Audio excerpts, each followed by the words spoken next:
Oh, you gotta wear a wig, wig, wig, wig, wig if you wanna be famous.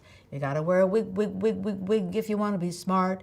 Because a wig will hide the worst of all your features. Yes, a wig will really help you play the part. Hello, I'm Bette Midler, and this is part of my life in looks.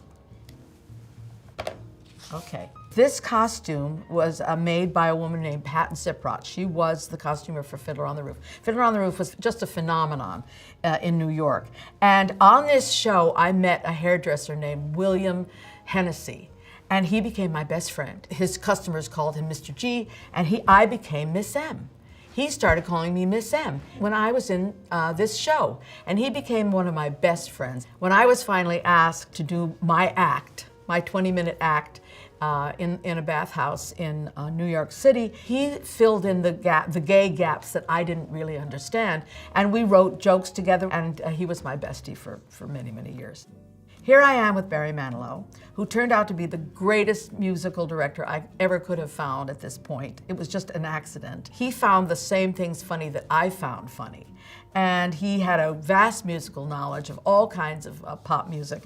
And he would make suggestions, and I would make suggestions. And he never said no.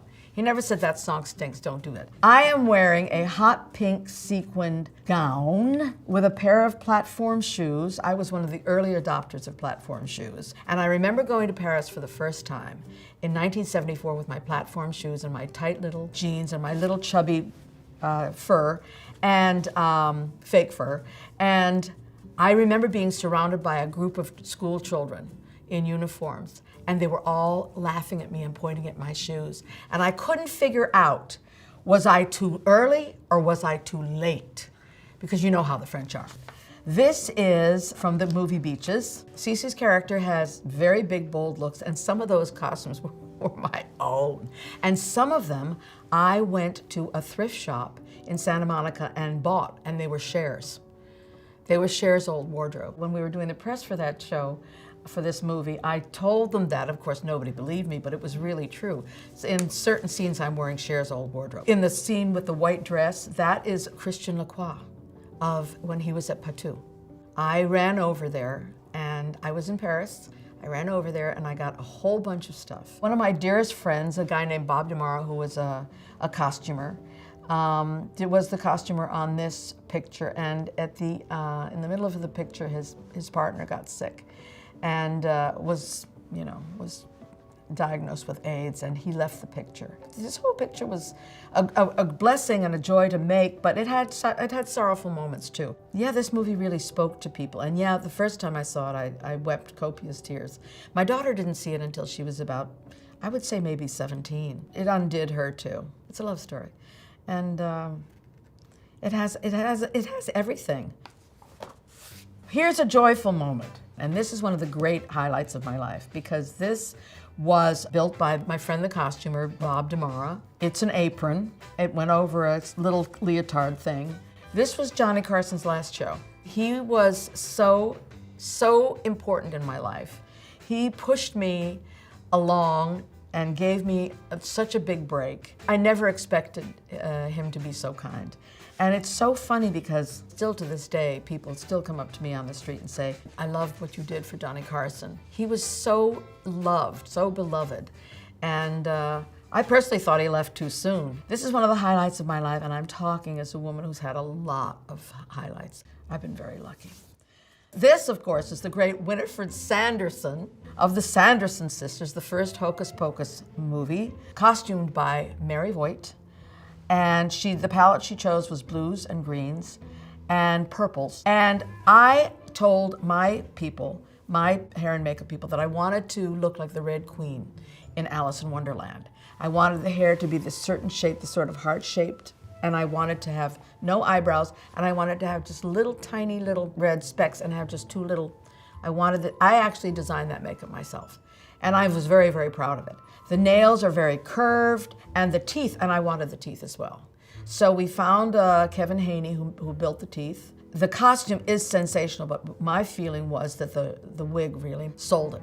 You know, the triangle on my shaped face, and these streaks of blonde in the hair, and the little blonde halo around the face really lit the face up. She's such a scenery chewer, and she's so unapologetic. She's not exactly cruel, but she does have a real mean streak.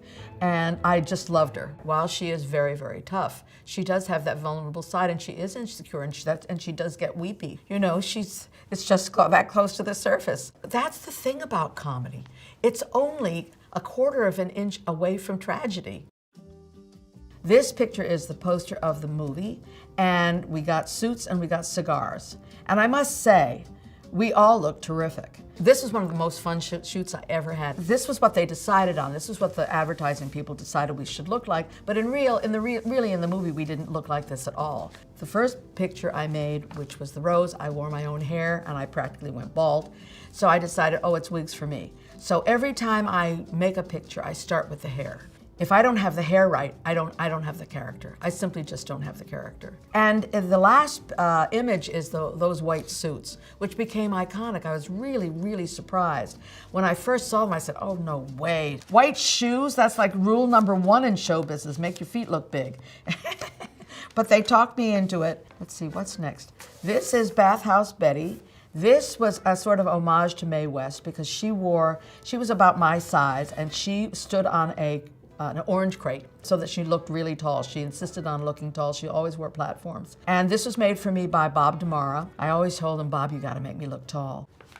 Well, I have this organization called New York Restoration Project. We clean and green parks in underserved neighborhoods all over New York City. And every year we would do a Halloween party. I did 25 years of Halloween parties, and I gotta say, I tried everything.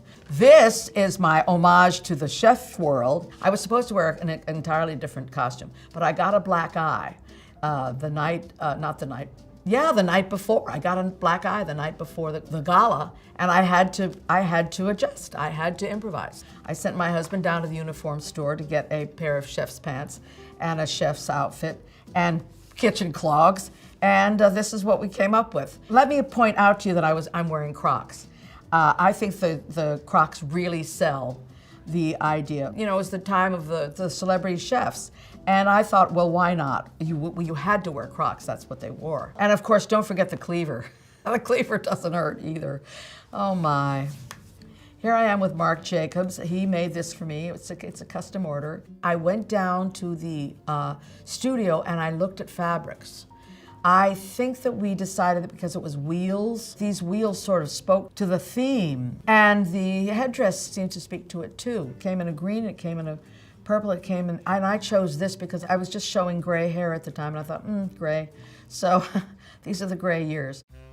Well, this was a real triumph. This was my costume for Hello, Dolly. She always wears red, and the set is always red. And this is by Santa Loquasto for the last production, the last great production of Hello, Dolly on Broadway, which was a very big hit for me. I have to say, it was the greatest bunch of actors and dancers and singers that I ever worked with in my life. Absolutely fantastic. I loved it. For my efforts, I was rewarded with a Tony.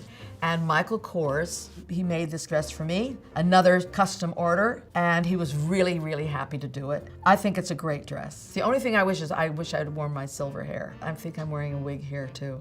I wish I had worn my silver hair, but hey, easy come, easy go. Here I am with my brilliant daughter, Sophie von Hasselberg, and Michael Kors in the back at the Met Ball. This was the camp theme, and I can't imagine why he invited me to be his guest. But we had a lot of fun on this. He wanted to do butterflies and for me, and fire for my daughter. We really enjoyed the fittings because we've worked with Lance and Michael for many years. I've done a lot of his benefits, and we love each other so much. We go back and forth. And I think this is a fantastic costume. I think I wanted the netting a little bit lower. I wanted a little more cleavage. I think it had been higher, and I asked for it to be lower because I want to show my assets. I don't think that there's anyone who can define camp. I will be quite honest with you. Camp is such an ephemeral word. It's a word that means something different to every single person. I mean, I've read notes on camp 55 times. I still don't know what she's talking about. Camp to me it's an attitude, but it's also a kind of a joyousness in the ridiculous. That's what I think. Did I get to keep the outfit? Are you crazy? Of course I kept the outfit. I mean, that was actually part of the package. Come, let's go to the Met Ball and you can keep the dress. Okay. This dress is Pam Dennis, And the Kennedy Center Honors is absolutely the cherry on the cake in this country. So I was very determined to show off the medal, and I noticed in looking at the pictures of past medals that if you didn't wear something plain as your background, you wouldn't see the medal. I called Pam Dennis for this, and she said, oh, it's got to be either black or white. She made me a black dress, and she made me the same dress in white.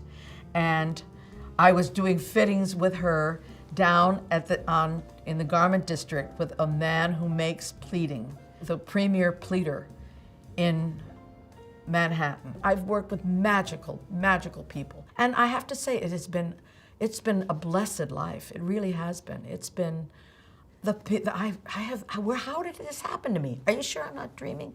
I wake up every day and I say that. This has to be a dream.